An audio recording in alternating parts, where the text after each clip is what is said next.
Carla Estrada proud kina Aldin at Catherine happy na rin para kay Daniel.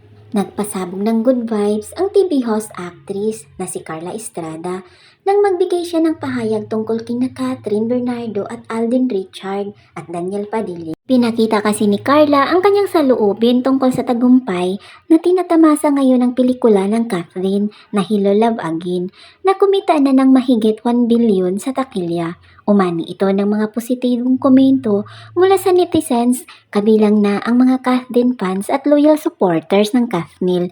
Pinuri nila si Carla sa paghahatid nito ng good vibes at pag-cancel sa hate culture. Say ng actress, proud at masaya siya para sa ex-girlfriend ng kanyang anak na si Daniel Padilla dahil nga sa panibagong achievement nito sa kanyang showbiz career. Nakachikahan ng ilang members ng press si Carla sa presko ng comeback series ni Daniel sa ABS-CBN.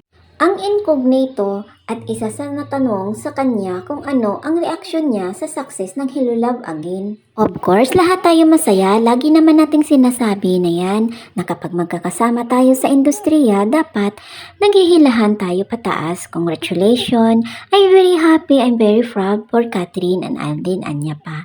Samantala, todo ang suporta ni Carla sa pagbabalik sa teleserye ni DJ. Talagang umatin pa siya ng praise ko ng incognito.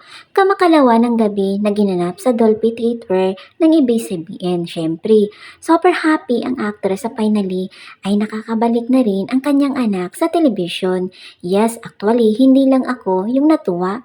No, lalo na si Daniel kasi naging handa siya at matagal na nating pinaghahandaan ang isang action na palabas, sabi ni Carla. Anya, happy ang excited daw talaga si Daniel sa latest project niya. Lalo pat, ang lalaki rin ng mga pangalan na kasama niya sa teleserye, kabilang na riyan, sina Ian Veneracion, Baron Geisler at Richard Gutierrez. Ito kasi, all-out action, happy siya with Ian, Richard, of course si Baron Geisler. Marami kasi siyang natutunan pagdating sa action, sipa ni Carla. Ang incognito, ang unang bonggang pasabog ng ABS-CBN sa papasok na 2025, mapapanood ito sa lahat ng platforms ng Kapamilya Network.